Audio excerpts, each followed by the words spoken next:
All right, party people, how y'all doing this evening? Wanted to do a quick video here to talk about mileage and E&O insurance. A couple of subscribers had asked about that and wanted to just give my take on it. Now, keep in mind, I am in no way, shape, or form an accountant. I am in no way, shape, or form giving you tax advice. I'm just going to share with you what I understand and what I've learned about the mileage when it comes to doing notary work. Um, there's a couple of ways that mileage gets calculated, and it all depends on who's doing it. Um, when you're using programs like Notary Gadget and Notary Assist, even when you put stuff in the SnapDocs, it calculates round trip.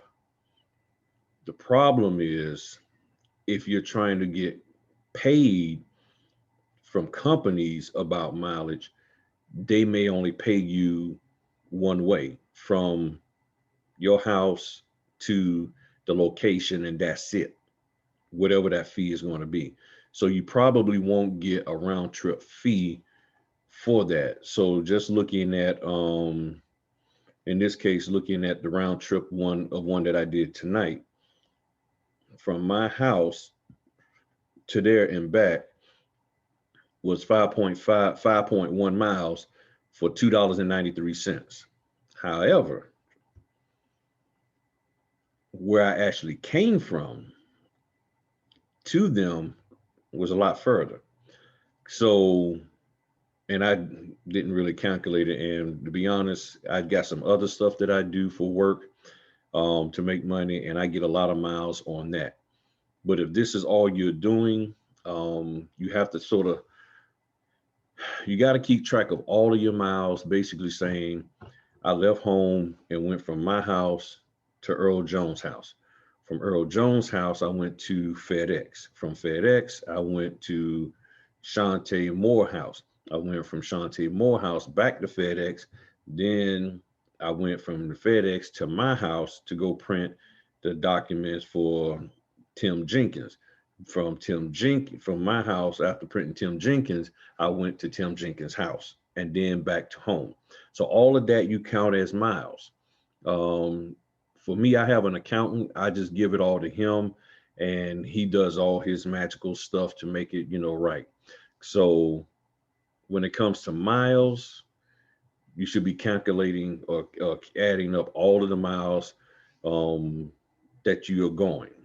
So if you're out and somebody calls you for a general notary job, and they say, hey, can you meet me over here at the library or meet me over here, such and such, you count those miles from the point that you're at to them, boom. Now, if you're not going, when you leave them from the general notary and not going to some other type of business related activity, then you can't count those miles. Now, unless you say, well, and even if you went back home, you going back home to do what? Nothing related to them. You see what I'm saying? No business related to them. But if you're going, you get up and then you let's say you take your spouse to work. From their work to the FedEx where you drop the packages off, you count those miles. You don't count the miles from your house to drop your spouse off, then the FedEx. No, you only count from the time you actually going to start conducting business. So if it's longer, if you get more miles by going from your house to FedEx, then dropping the spouse off or the kids off, then you do that rather than drop everybody off and then only got a 1 mile to drive. But I actually drove 6 miles from my house past FedEx to take the family to work or to school or whatever the case may be. So that's in a nutshell the whole deal on the miles. Now, for as E&O insurance, I got it. Okay, let me break it down to you like this. I think E&O insurance plays a key in you getting better offers. I started off with 25K, then I upped it to 50K because I heard some rumblings. I heard people saying, companies really like you to have more E&O insurance. So I said, okay, well, I'll do 50K. Well, what made me up it to 100K was I got an assignment to do a signing on a Saturday. The problem was when I saw the guy's requirements, it was saying, you know, you had to have so many signings under your belt, which I had, so many years experience, which I had, and then it said you had to have $100,000 in E&O insurance, and I was like, well, I don't have that. However, I believe I've done good. I got a good profile. I think there's some good comments on me in there somewhere. And I said, you know what, I'm gonna just say yes. So I submitted it, and then I got the order. So afterwards, he called me after everything was done and talked to me. And come to find out, the person who called me was the actual owner of the signing service and everything. He's under the website Notary Stars. So I can't remember his name, but he runs Notary Stars.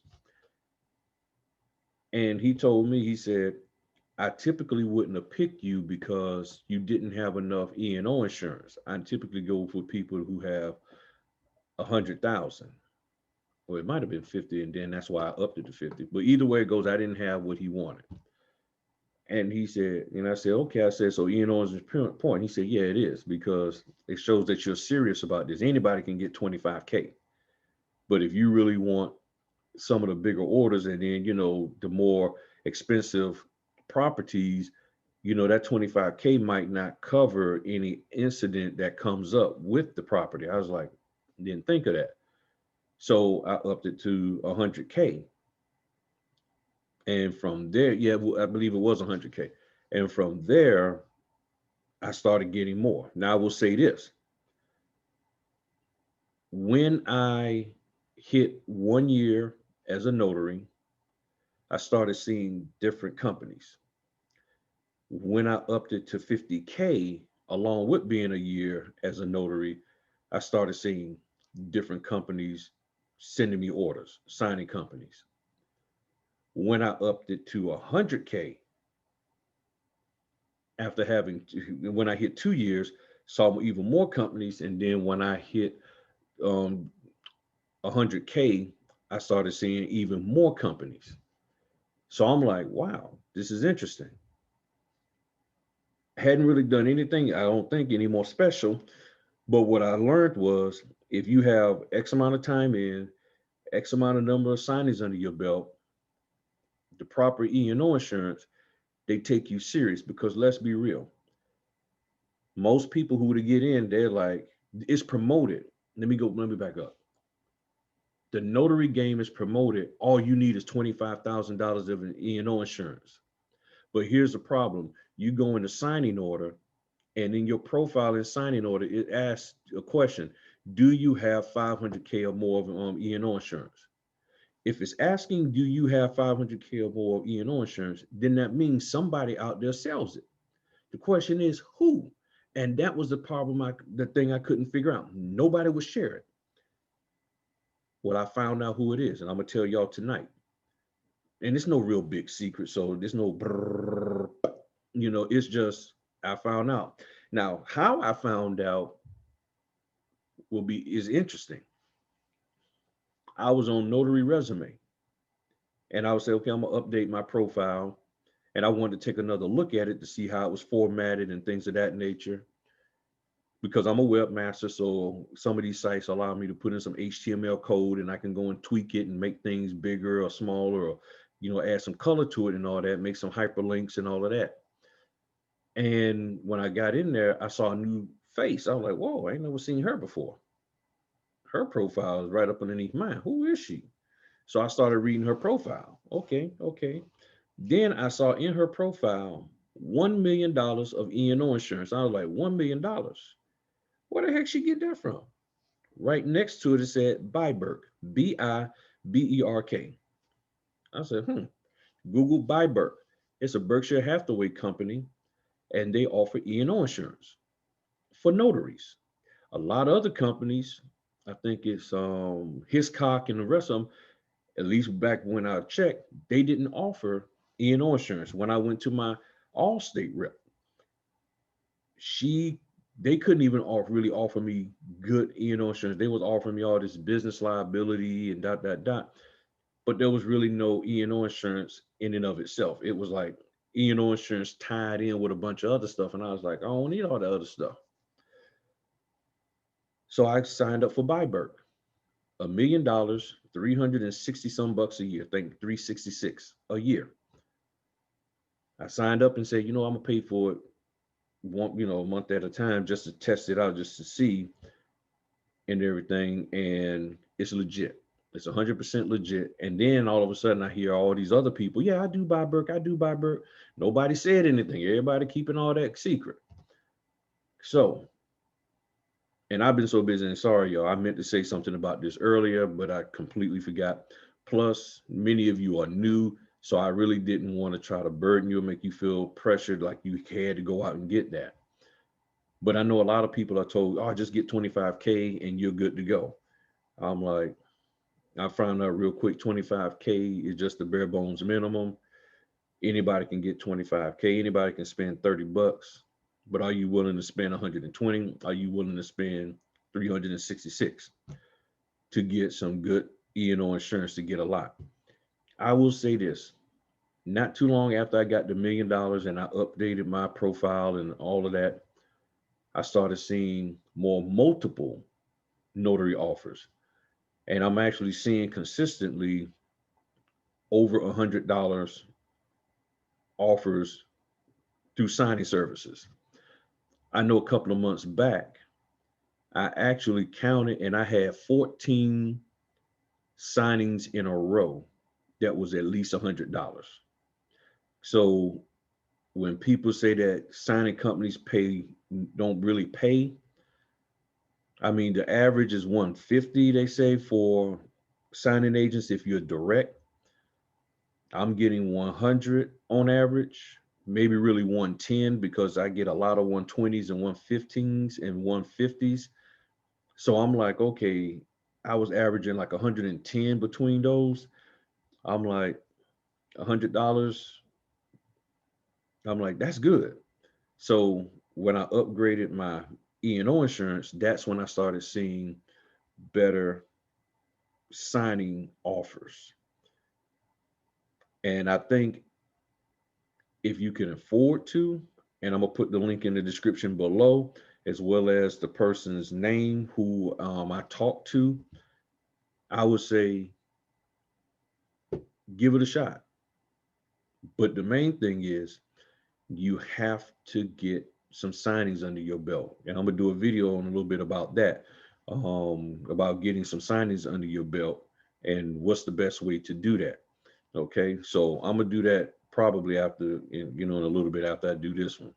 But now for taxes, get a CPA, talk to them, pay them a couple of $100, sit down with them and get the straight scoop on it. Notary Assist, Notary Gadget are two fabulous tools that you can put all your stuff in, and it calculates the taxes, it calculates the miles, all of that. Do that. E&O insurance, at some point you need to have more than just 25K. And if you do have 100K, and I think a lot of people who have bought 100K, but you don't have the signings and you don't have the amount of years experience, some companies might still not pick you up, might not want to offer you anything. But by having 100K, you do look more serious to them with this. And then, as I always say, the key thing is you gotta do a good job at notarizing those documents. I'm trying not to go off on a tangent. I really am. But you got to do good as a notary. And I'm sorry to say, but there are a lot of notaries out here who are not doing good. And y'all making it hard for us. Y'all making it really, really hard for us, whether it's an experienced notary or a new notary. You're making it hard for both realms, because you're out here just worrying about getting paid and copping all kind of attitudes with these signing companies. And then when a legitimate notary comes and tries to do some work, they don't want to work with them because they think you're them. So or they think they're them, they are you, because for whatever reason. And it's like, focus on doing a good job. The money will come. Stop worrying about trying to get paid for every little thing. If they ask you to go out, just go out, drop the documents off. There's times where you do need to ask them for extra, but not for every single little thing. Not for every little single thing. Just do the work. Okay, let me stop, because I'm about to go on this. I'm about to go on this tangent and everything, because to me it's just so important and critical that we do a good job, because I see, oh man, try not to. Look, we all see the videos. Everybody's up there. How much money I made as a notary signing agent? How much money I made? Da da da da da. Personally, I don't care about how much money you made. Are you doing a good job? Because the thing is, some of these companies, what you need to realize, they'll pay you even though you screwed up everything, because they're obligated to do that. They're like, okay, I'm gonna pay you, but they may never use you again. And now you done screwed up somebody's documents. You can't be messing people's documents up. You can't be holding people's stuff hostage. You can't be sitting up here not dropping the documents off on time. You can't be sitting up here trying to be slick and, oh, I'm gonna rush through this signing, but I'm not gonna stamp anything. I'm not gonna notarize anything here in front of them. I'm gonna do it when I get home. Y'all need to stop that crap. And there's too many of you out there doing that mess. So I don't care how much E&O insurance you have. I don't care how many miles you counting. If you sitting up here doing all that silly stuff, do the stuff correctly, okay? Stop getting caught up in everybody bragging about how much money they made this, money they made that, okay? And I'm gonna just, hold up, let me see. Just so everybody will know, because I know people probably saying, well, how much money? All right, as of today, I have, in the 2.5 years I've been doing this, and keep in mind, 99% of the time I've been part-time doing this, I've made $63,400 and some dollars in 2.5 years. Okay. So in 2.5 years, I've made over $63,000 as a notary signing agent. Okay. Those are my numbers. Okay. And right now, outstanding that I've got waiting to be paid from what I've done last month, as well as what I've done this month, almost $8,000 waiting to get paid. I've done over 30 signings in the first 11 days of the month. I've made almost at least $3,500, and I'm booked all the way down to December 28th with another 13 or $1,400 in signings that I'm booked for. Okay, that I have to do. So I'm on pace right now this month to do 90 signings. Whoop-de-doo. But guess what? I didn't get there by accident. I busted my butt and I went out there and I did good work. I did an excellent job. I dealt with the signing companies in a professional manner, even when they acted a fool sometimes. I dealt with the customers in a professional manner, even when they acted a fool sometimes. If I acted a fool, I owned up to it and I apologized and I got my act straight. There were times that there's something I might have said something or did something. I contacted the signing company and apologized. See, if you're not willing to do all of that, you're not going to last in this business. So all of these people, all hoopty-ha, happy, this, that, and the other, when things get tough, when you out there in 28-degree temperature, knocking on somebody's door, and they tell you, oh, I'm sorry, we forgot we had went to the store. We'll be right there in about 20 minutes. And then you forgot to fill up your gas tank, and all you got is a quarter tank of gas, because you're like, well, I'm gonna just shoot over here, do this, and go back home. And you forgot to put gas in your car. And if you run your gas, that car, you're like, okay, I might run all my gas out waiting on them, trying to keep warm. How tough are you then? Can you handle that? And these are scenarios, this is stuff that actually goes on. snow, rain, all of that. That's what it's about. And if you can weather that stuff, if you can handle that, the money will come. But you got to be a good signing agent. And I didn't really want to go this direction on this video. Please forgive me, y'all. I was just going to try to do a 5-minute video talking about the E&O and the mileage. But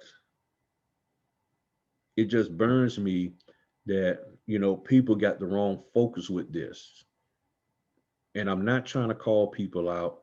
And those of you who are talking, and I know you might come across my video, I'm not trying to be funny, but I just know that I've been doing this 2.5 years, and I can't sit here and brag but so much. I can't even sit here and say but so much, because there's people out here who've been doing it 20, 30 years. And I'm like, I can't even say that I got this thing on lock. I don't think anybody has ever heard me on any of my videos like, I got this on lock. Oh yeah, I'm ready for the next level. There's still a lot I have to learn. A whole lot. If you never done a reverse mortgage, if you never done a multiple signing, having 5 real estate properties in front of you to do at one time, you ain't got nothing on lock. You don't have anything on lock. I'm telling you. If you haven't done a California or property that's based in California with their forms and all of their different requirements, if you haven't done one for Hawaii and their different requirements, you ain't got nothing on lock. I'm just being straight with you. You don't have anything on lock. You haven't done a New York one. Have you done a Florida one where you had to go get witnesses, and you've been told, and you just found out 20 minutes before the signing, oh yeah, you need witnesses? And they tell you, we're not paying you. The $110 that we paid you, that's supposed to cover your witness fee. So what do? Do you back out of the signing, or do you go ahead on and do it? And now who are you going to get for your witness? I've had to take my wife. Will your spouse go with you at 10 o'clock at night to do a signing, to be a witness? Will your kids? Who can you call on? That's the kind of stuff. That's why I say, I get it. People all excited about being a notary signing agent. But if you haven't gone through a lot of those scenarios, like they said in the old days, you're still wet behind the ears. I'm still wet behind the ears, soaking wet. And I'm just sharing with y'all in a limited capacity, just based off of what I have personally experienced and what I believe is going on. That's it. And I know my perspective is different than other signing agents. I know I'm coming at it at a different angle. I am not one to get all into euphoria as if this here is a win all be all. None of that, because right now I know many of you have realized real quick that things aren't the bed of roses that people have painted it out to be. And now you're trying to decide, do I stay in this thing, or do I just bow out? And what the heck I do with this printer? That's real, people. That's real. I got this printer. I got a whole box of folders. I got this scanner over here. What am I going to do with that? And I can't even get a daggone signing. And all people keep bragging about, ooh, but you ain't helping me none. So that's why I said one of my next video is going to be about my process through this and how I went about getting signings. And I didn't know it was a process. I was just doing what I thought I was supposed to have been doing. But what made me understand that there's a method to that, and that what I was doing was correct, is because so many signing agents that I've come across in the past, not recently, not say within the last 6 months, In the past, I would tell them, hey, do this and take these signings and just that and the other. They were like, ain't doing it, ain't doing it, ain't doing that. Some are struggling, some are out of the game altogether. And when I hear people talking about what they're not going to do, and it was stuff that I did, and then I measure, I'm like, okay, well, I'm been this successful, they're not being that successful. There might be something to that. So again, get the right level of E&O insurance, count all your miles, use Notary Assist, Notary Gadget. Either one of those two will work. Um, get with an accountant, and you'll be good. I'm asking y'all, hang in there. In the words of Bill Soroka from the notarycoach.com, someone asked him a simple question, said, is the notary signing agent game oversaturated? And he simply said this: it's oversaturated if you plan on being mediocre. And if that's you, then you're stuck. But if you plan on being exceptional, get in there and be professional, you'll hit the top. You'll outpace everybody else. You'll have the stamina. And lastly, when I ran a photography business, I was taught the way to be successful as a photographer is take the pictures that nobody else wants to do. And when I did that, I made a lot of money. And I've taken the signings that nobody else wants to do at the times they didn't want to do them, with the people they didn't want to deal with, in the places they didn't want to go. And I've been rewarded very handsomely. And I think anybody who's pulling 10 grand or more or 6 grand consistently, they're taking signings that other people won't take. They're taking the difficult ones. They're taking the last minute ones. And they're doing great. So appreciate y'all. Thanks for subscribing. Thanks for the shares. Thanks for the likes. Again, didn't mean for this video to be this long, but y'all know how I do. Peace.